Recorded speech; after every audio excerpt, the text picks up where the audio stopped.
ነገር እምነቴና ስራዬን እንድሸጥልሽ ትፈልጊያለሽ? ቆይ ምን እያረክ ነው ዶክተር? ቅድም ታዲያ እንዴት ነበር ሲያደርግ የነበረው? እንዴት አደረኩኝ? እንደው ላጭን አዝረከከ የምልህን ሁሉ እሺ ያልካል ነበር እንዴ?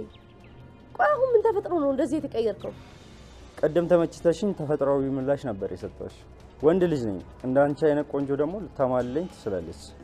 ነገር ግን እኔ እንስሳ አይደለሁም። በስሜቴ ልገዝሽ እንዳትሞክሪ። አንተ ውሻ ልትክደኝ እንዳይሆን የማደርግህን አታውቅም። አርፈህ ብትቀመጥ ይሻልሃል። ጭራሽ ልታስፈራሪኝ ትሞክሪያለሽ? ለሰላም የተፈጠረውን ነገር ብነግራት ምን እንደሚፈጠር ታውቂያለሽ ነው። ስለዚህ አርፈሽ ብትቀመጭ ይሻልሻል። አታደርገውም ዶክተር፣ አታደርገውም። ትሰምኛለሽ? ከፈለኩ አሁን በተፈጠረው ነገር እያስፈራረው እንደ ልቤ ልጫወትብሽ ይችላል። ነገር ግን እኔ እንዳንቺ አይደለሁም።